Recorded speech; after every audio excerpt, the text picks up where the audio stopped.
Good morning and welcome back. This is the final chapter, chapter 26 on digital campaigning.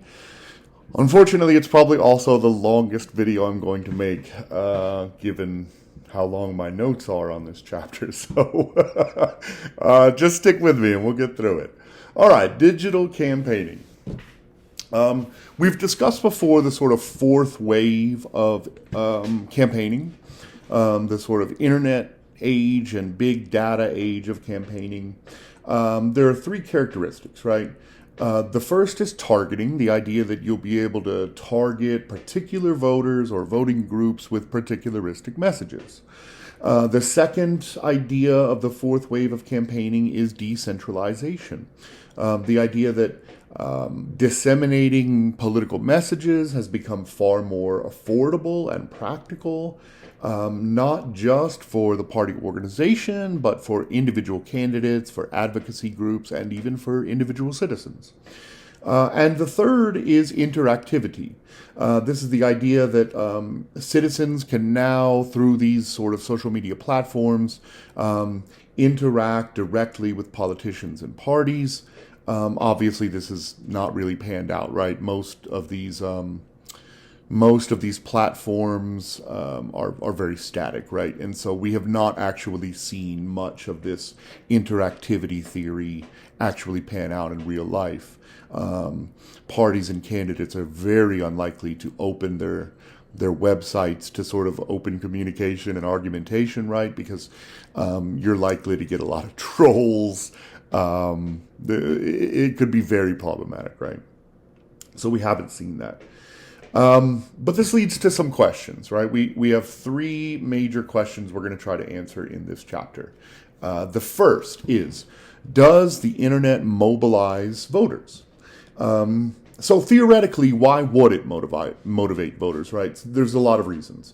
There's the idea that it lowers the costs of engagement and information seeking, right? So if we think about our rational choice model of voting, this would be the cost term. The C would be reduced pretty dramatically by the internet, just because of the ease of access to information, right? At least theoretically. Another one is that there's just increased information in the environment, again, which should help to reduce the C term.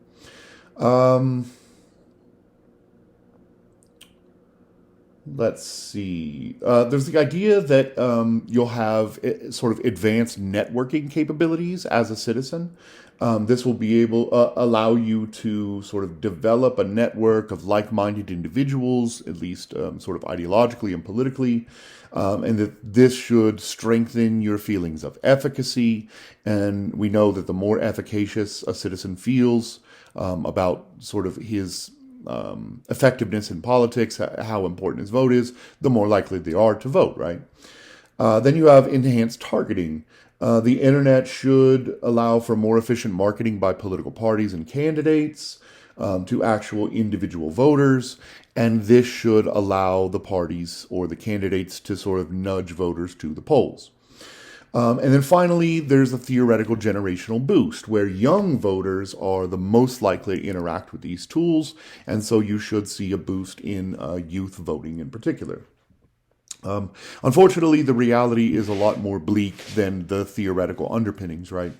The internet has not really increased turnout. There's very few studies out there in the research environment that suggest that the internet has any real effect on turnout. The same people are participating in the internet that were participating in sort of the traditional political scene. So you're not really getting any new participants. You're just getting those same sort of highly knowledgeable and highly interested political activists who are now interacting online too, but they were already interacting, right? And so you're not getting a huge swath of new participants.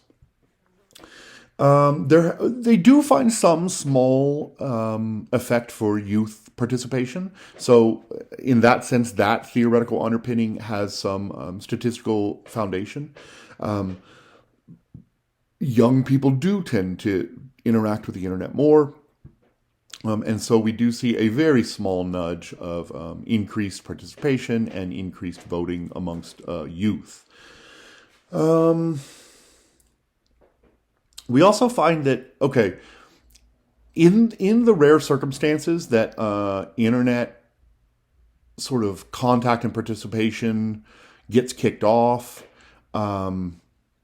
they find that it's very short lived, right? Unless you actually go out and contact that voter through more traditional means, like face to face door knocking or calling them on the phone, something like that, then it's sort of they're just going to drop out of the system, is what researchers have found. So you get this very short term internet effect, but people get bored with it quickly if they're not actually contacted by the political party and sort of given a nudge in person, really, to actually participate. Okay, so that sort of answers, does the internet mobilize voters? In general, it's pretty bleak. They do not. So question 2.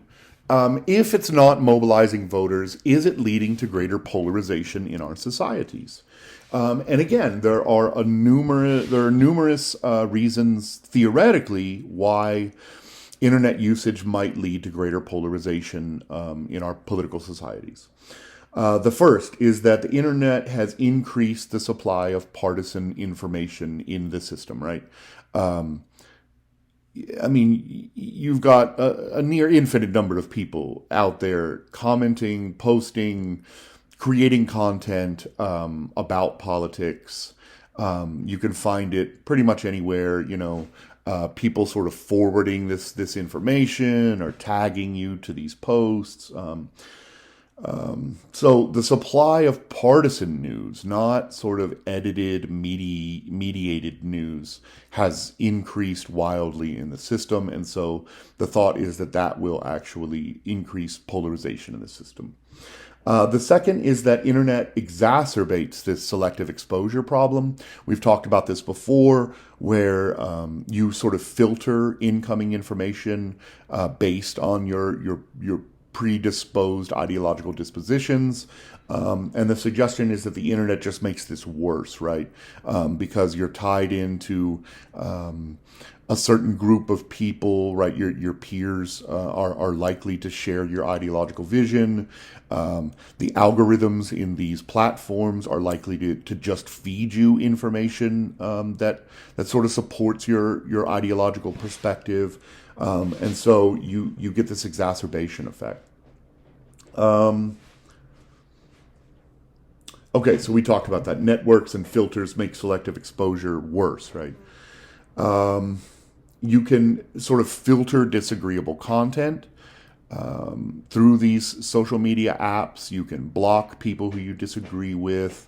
So again, this further exacerbates the selective exposure effect. And then anonymity, researchers have found, leads to it leads to this feeling that people can just say anything, right? So you're seeing far more extremist views being propounded, especially on platforms like Twitter, or even more anonymous sites like 4chan and 8chan.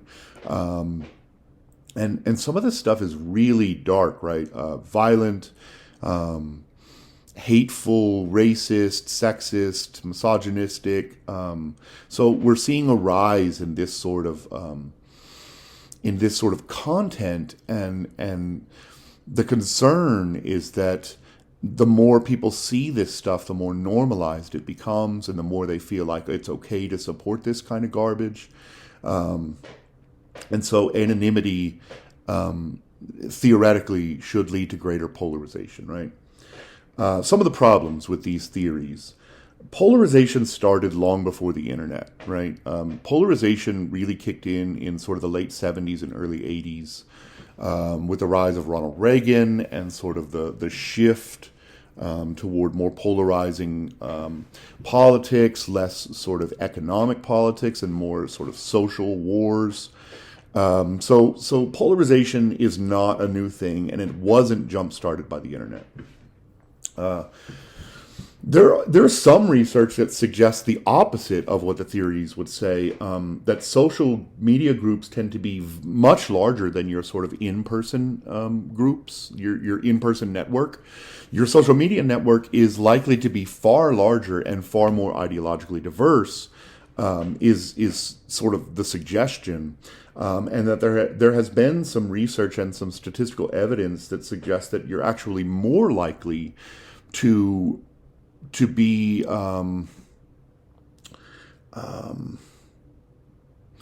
to experience alternative viewpoints on these social media sites, right?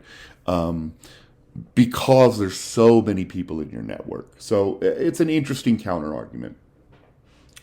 There's also a lot of evidence that this polarization is not occurring amongst sort of the general population, right?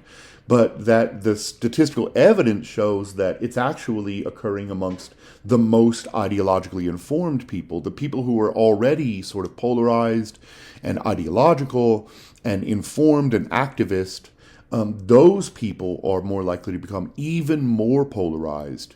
And this is leading to sort of opinion leaders, the people who are most active in their neighborhoods and social networks, propounding more extremist views.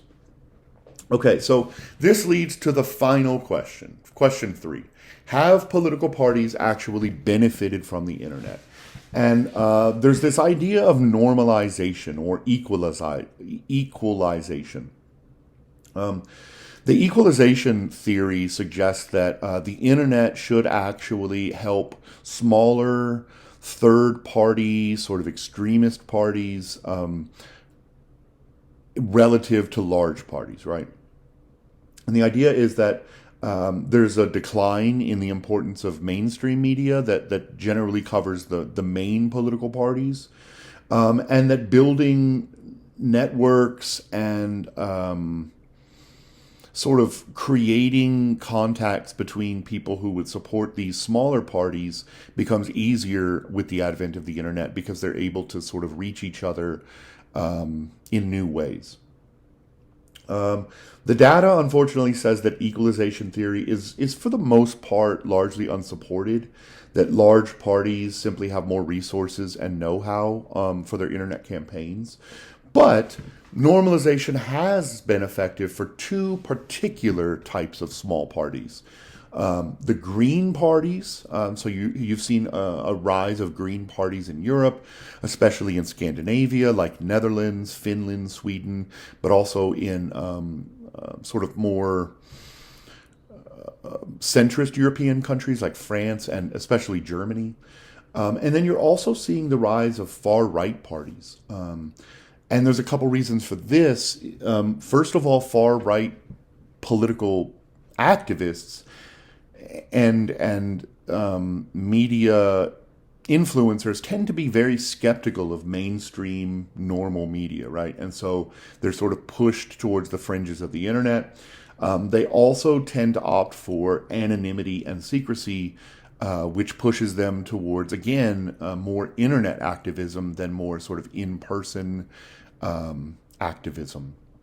And so this anonymity and secrecy sort of gives them power to say and do some pretty awful things sometimes, but it's given them a major platform, at least in the contemporary world. And this is why we're seeing such a rise of the far right over the last 20 years. So anyway, that is the end of the course. I hope you enjoyed it. Get those papers turned in, and I will get them graded as fast as I can. And have a great day. I will hopefully see you next semester.